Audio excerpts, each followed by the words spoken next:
परिचय। रोहित, तुम क्या कर रहे हो? मैं अखबार पढ़ रहा हूं। क्या तुमने कोबाल्ट 60 का समाचार पढ़ा? नहीं तो क्या हुआ है?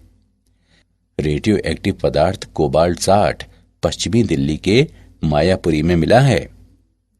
मुझे नहीं पता। और ये रेडियो एक्टिव पदार्थ क्या होता है? ये एक पदार्थ है जो विकिरण उत्सर्जित करता है और ये जीवों के लिए हानिकारक है। अच्छा, तो मायापुरी में क्या घटना हुई?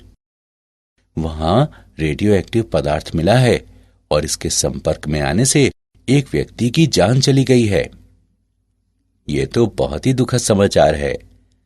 हानिकारक होने के बावजूद इसके कई फायदे भी हैं। इनमें ऊर्जा का विशाल भंडार होता है। बच्चों, इस पाठ में आप नाभिकीय ऊर्जा उत्पत्ति के बारे में जानकारी हासिल करेंगे। उद्देश्य: इस पाठ के अंत में आप निम्न करने में सक्षम हो जाएंगे। परमाणु द्रव्यमान का वर्णन करना, नाभिक की संरचना की व्याख्या करना, नाभिक के साइज का वर्णन करना, आइंस्टीन के द्रव्यमान ऊर्जा संबंध का वर्णन करना, नाभिकीय बंधन ऊर्जा की व्याख्या करना, नाभिकीय बल की व्याख्या करना, अल्फा, बीटा और गामा क्षय की व्याख्या करना, रेडियोएक्टिव पदार्थ का अर्ध आयु जानना, विखंडन एवं संलयन की व्याख्या करना और नाभिकीय रिएक्टर का वर्णन करना। परमाणु द्रव्यमान और नाभिक की संरचना। कार्बन के एक मोल में अणुओं की संख्या 6.02 गुणा 10 पर घातांक 23 होता है, जो एवागाद्रो संख्या कहलाती है। कार्बन एक परमाणुक तत्व है, इसलिए इसमें कार्बन के 6.02 गुणा 10 पर घातांक 23 परमाणु हैं। उनका द्रव्यमान 12 ग्राम है।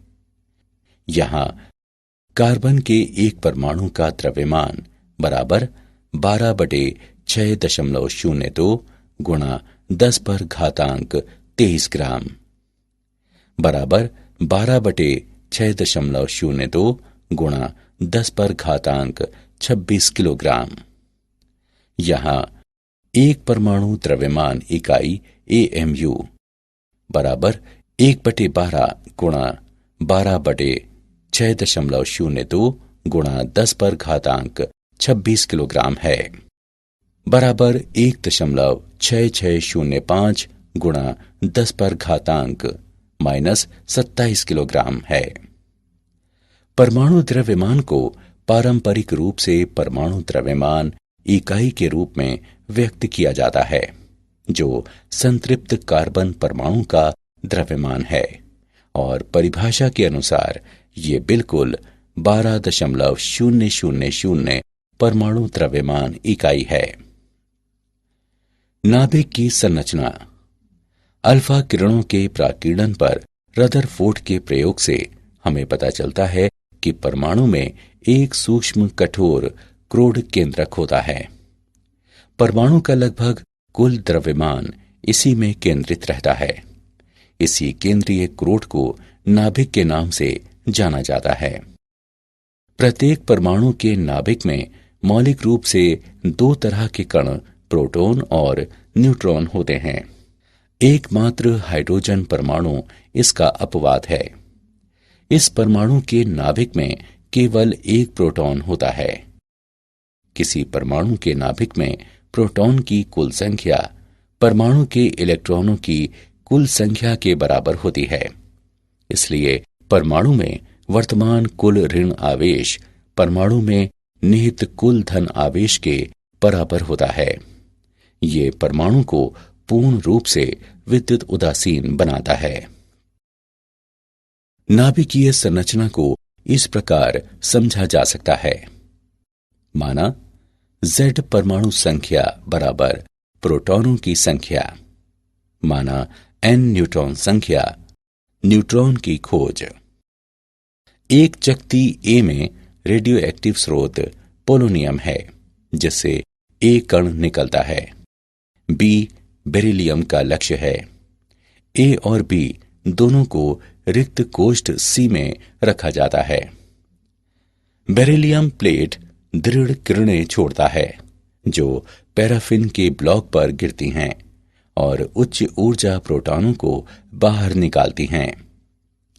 न्यूट्रॉन की उत्पत्ति के लिए नाभिकीय प्रतिक्रिया को इस प्रकार व्यक्त किया जा सकता है। नाभिक का साइज।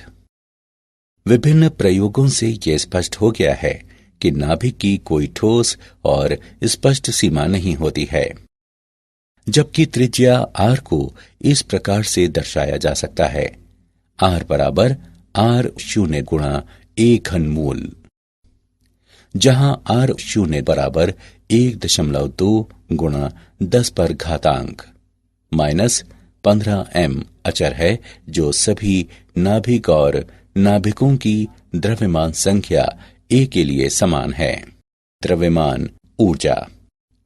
आइंस्टीन ने द्रव्यमान ऊर्जा का समतुल्यता संबंध दिया है, E बराबर mc वर्ग, जहां ऊर्जा E द्रव्यमान m के समतुल्य है। C निर्वात में प्रकाश का वेग, जो 3 गुणा 10 पर घातांक 8 मीटर प्रति सेकंड है। नाभिकीय बंधन ऊर्जा। द्रव्यमान क्षति। यह पाया गया है कि एक दृढ़ नाभिक का द्रव्यमान नाभिक के कुल द्रव्यमान, जो प्रोटॉन और न्यूट्रॉन है, उससे कम होता है। द्रव्यमान में यह अंतर डेल्टा m द्रव्यमान क्षति कहलाता है और इसे इस प्रकार से दिखाया जा सकता है: डेल्टा m बराबर ZMP plus A minus Z गुणा Mn माइनस M, जहां MP और Mn क्रमशः न्यूट्रॉन और प्रोटॉन के द्रव्यमान हैं। M नाभिक का वास्तविक द्रव्यमान है, A द्रव्यमान संख्या है, Z परमाणु संख्या है। ऊर्जा द्रव्यमान क्षति के समतुल्य है, अर्थात डेल्टा m गुणा वर्ग c नाभिक की बंधन ऊर्जा Eb है। ग्राफ से हम जानते हैं कि प्रति न्यूक्लियॉन बंधन ऊर्जा A के साथ बढ़ती है और इसके बाद महत्तम मान पाने के बाद धीरे धीरे घटने लगती है। मध्यवर्ती द्रव्यमान संख्या के साथ नाभिक को प्रति न्यूक्लियॉन उच्च ऊर्जा प्राप्त होती है। द्रव्यमान संख्या 56 के लिए प्रति न्यूक्लियॉन बंधन ऊर्जा उच्च है। 4 के पूर्ण विभाजक पर, अर्थात द्रव्यमान संख्या 8, 12, 16 इत्यादि के अनुरूप प्रति न्यूक्लियॉन बंधन ऊर्जा अचानक बढ़ जाती है। प्रति न्यूक्लियॉन औसत बंधन ऊर्जा 8 MeV है। हल्के और भारी तत्वों के लिए प्रति न्यूक्लियॉन बंधन ऊर्जा औसत मान से कम होती है। नाभिकीय बल। नाभिकीय बल न्यूक्लियॉनों को एक दूसरे से बांधता है और केंद्र को स्थायित्व प्रदान करने में महत्वपूर्ण भूमिका निभाता है। नाभिकीय बल के गुण। वे सामान्य तौर पर आकर्षित करते हैं। वे स्वतंत्र रूप से आवेशित होते हैं। वे बलों के लघु विस्तार सीमा में होता है। वे चक्रण पर आश्रित हैं। वे अकेंद्रीय बल हैं। नाभिकीय बल 3 मूलभूत बलों गुरुत्वाकर्षण बल, कूलॉम और नाभिकीय बल में सबसे अधिक शक्तिशाली होता है। Radio active. अस्थिर नाभिक अक्सर अल्फा, बीटा या गामा किरणों का उत्सर्जन कर दूसरे नाभिक में परिवर्तित हो जाते हैं। इस तरह से एक स्थिति से दूसरे में स्वतः परिवर्तन को रेडियो एक्टिव क्षय कहते हैं। 3 प्रकार के रेडियो एक्टिव क्षय होते हैं: 1 अल्फा क्षय, 2 बीटा क्षय और 3 गामा क्षय। रेडियो एक्टिव क्षयता का नियम। यदि n किसी विशेष प्रकार के रेडियो एक्टिव नाभिक की संख्या है और प्रति इकाई समय में क्षय के लिए लैम्ब्डा संभावित स्थिरांक है कि क्षय अचर है, तो अति सूक्ष्म समय अंतराल dt में नाभिक की संख्या में परिवर्तन का इस प्रकार वर्णन किया जा सकता है। dn बराबर n t plus dt minus n t बराबर minus n t lambda dt। ऋणात्मक चिन्ह बताता है कि क्षय के परिणाम स्वरूप नाभिक में ह्रास हो रहा है। माना n शून्य t बराबर शून्य पर नाभिक की प्रारंभिक संख्या है, तब nt अर्थात किसी समय t पर नाभिक की संख्या को इस प्रकार से लिखा जाएगा। nt बराबर n शून्य गुणा e पर घातांक माइनस लैम्ब्डा t। माना r क्षय दर है, जिसका वर्णन इस प्रकार किया जा सकता है। r बराबर माइनस tn बटे dt। इसे समीकरण 1 से चिन्हित करें। समीकरण 1 का अवकलन करने पर हम पाते हैं कि r बराबर लैम्ब्डा n शून्य e पर घातांक माइनस लैम्ब्डा t। माना लैम्ब्डा n शून्य बराबर r शून्य, r बराबर r शून्य e पर घातांक माइनस लैम्ब्डा t। यहां t बराबर शून्य पर क्षय दर r शून्य है और किसी समय t पर क्षय दर r है।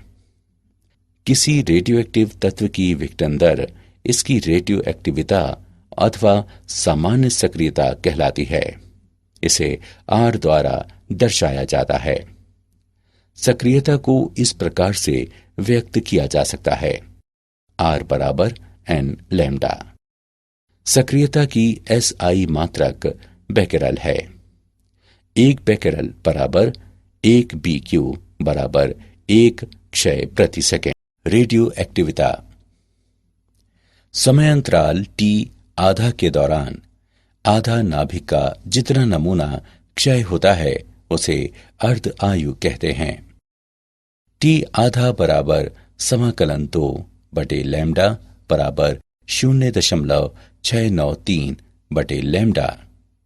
किसी रेडियोएक्टिव पदार्थ की मध्य अथवा औसत आयु टाउ बराबर 1 बटे लैम्ब्डा। उदाहरण, कार्बन का स्थायी समस्थानिक 12 और रेडियो समस्थानिक कार्बन 14 है, जिससे प्राप्त अनुपात 1/1.4 गुणा 10 पर घातांक -12 है। कार्बन 14 का अर्ध आयु 5730 वर्ष है।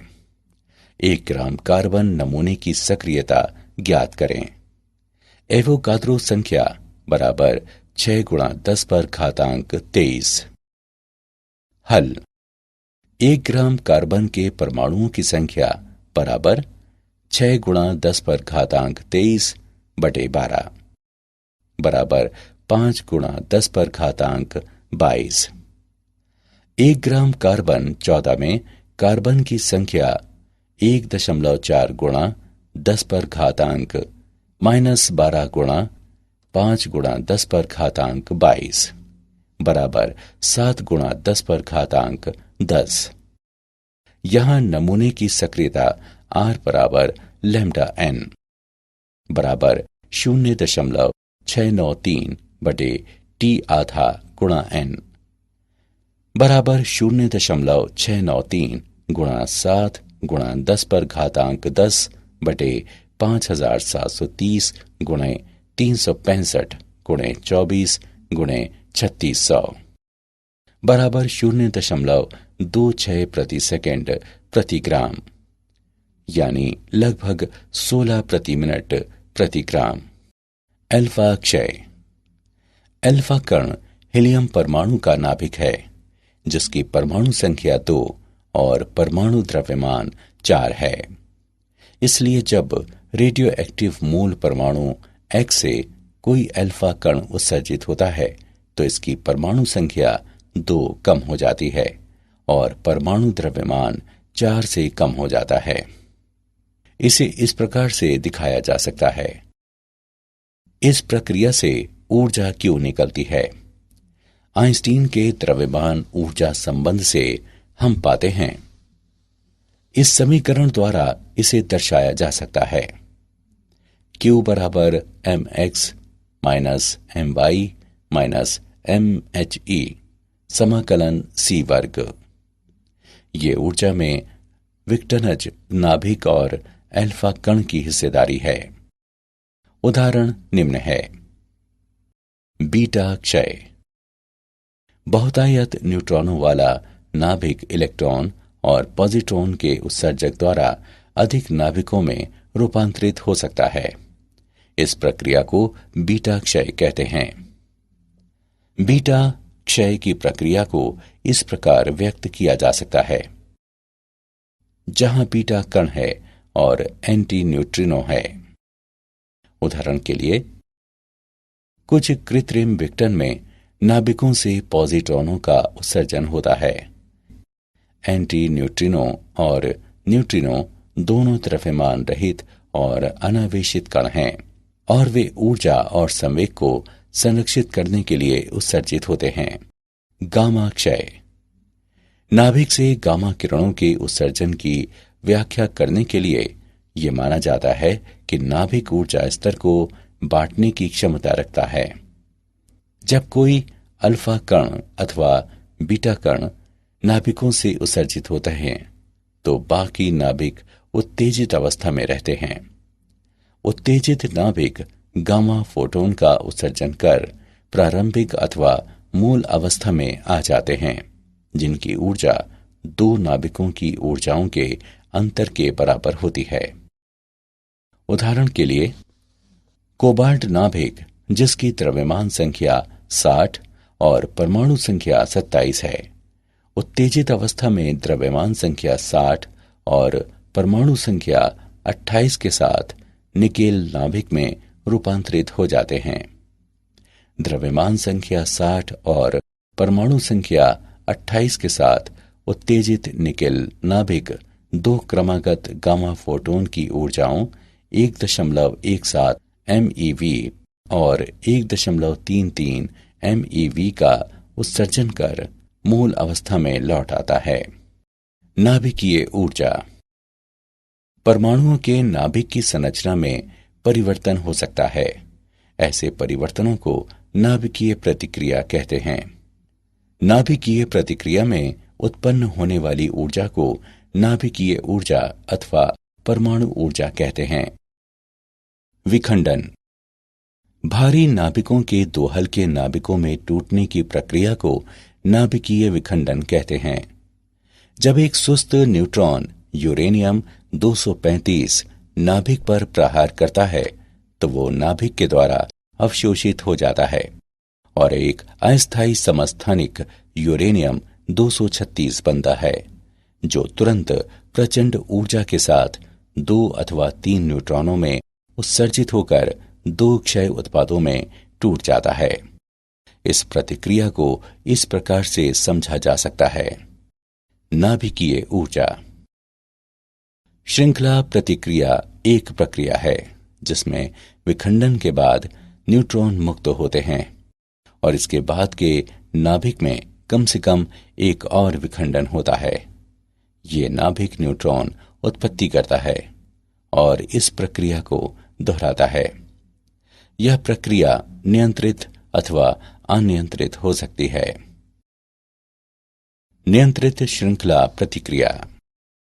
यदि किसी श्रृंखला प्रतिक्रिया को कृत्रिम रूप से इस प्रकार व्यवस्थित किया जाए कि प्रत्येक विखंडन पर 2 अथवा 3 न्यूट्रॉनों की उत्पत्ति हो, तो औसत तौर पर केवल एक न्यूट्रॉन के कारण बाद का विखंडन और इस तरह से विखंडन अचर रहता है। ऐसी परिस्थितियों में श्रृंखला प्रतिक्रिया को नियंत्रित कहा जाता है। अनियंत्रित श्रृंखला प्रतिक्रिया। इस प्रक्रिया में प्रत्येक विखंडन में 2 अथवा 3 न्यूट्रॉनों की उत्पत्ति होती है।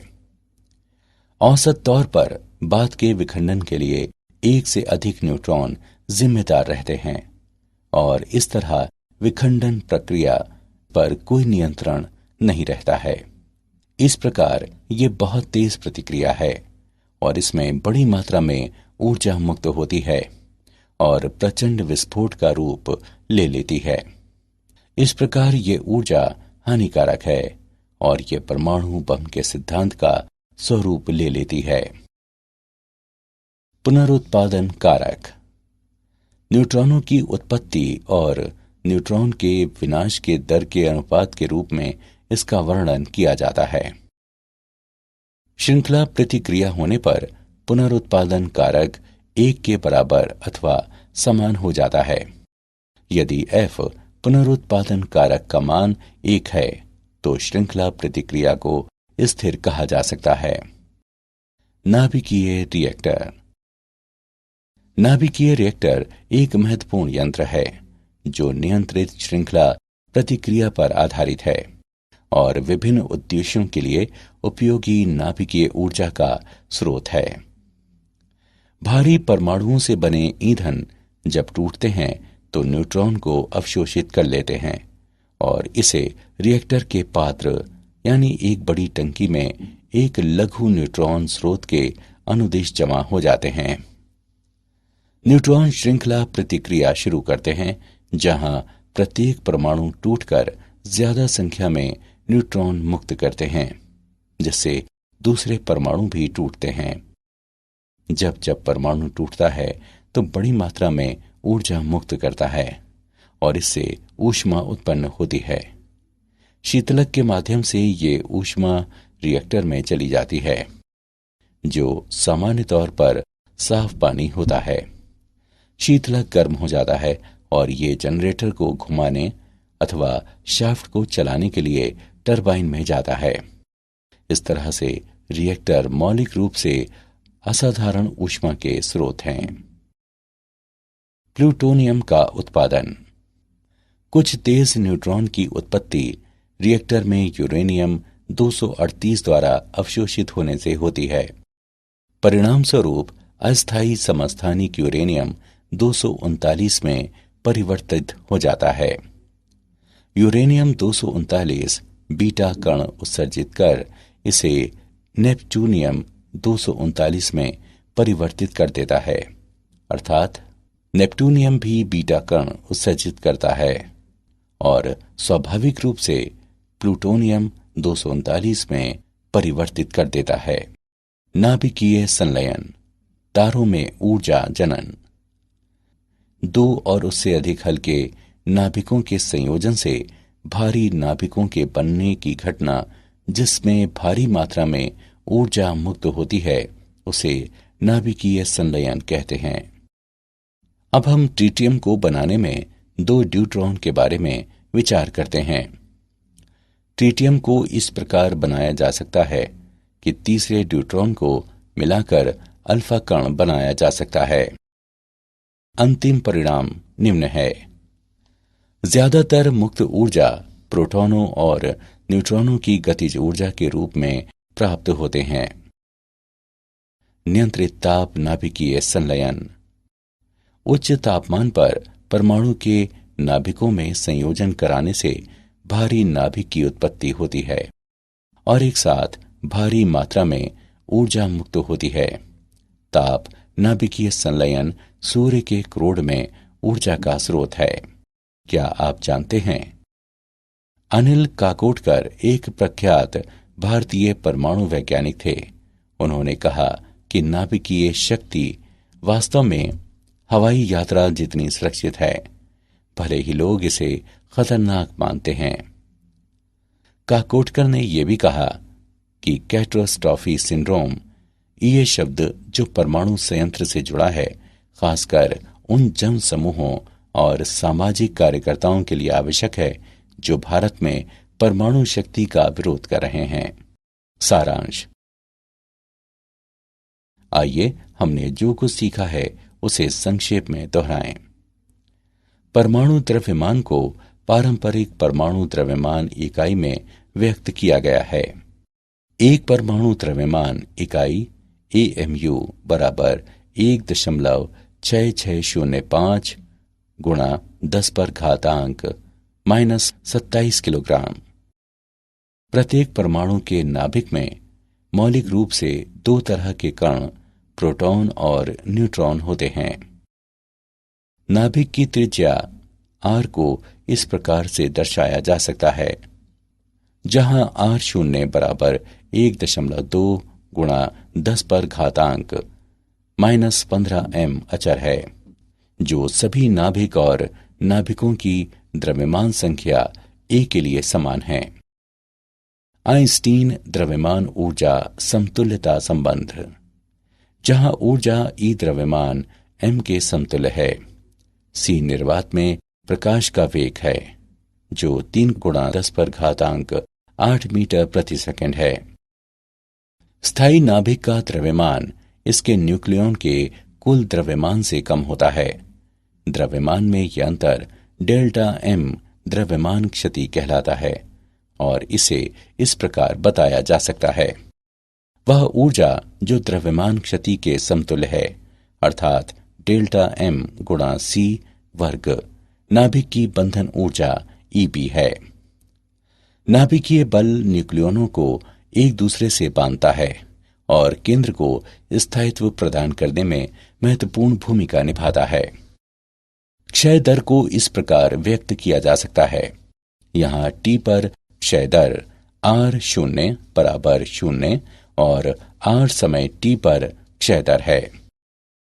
विघटन की दर को सक्रियता कहते हैं। इसे इस प्रकार से व्यक्त किया जा सकता है। सक्रियता का SI मात्रक है बेकेरल।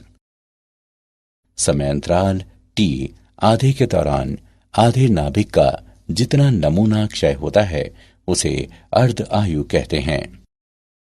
रेडियोएक्टिव पदार्थ का माध्य और औसत जीवन टाउ बराबर 1/λ होता है।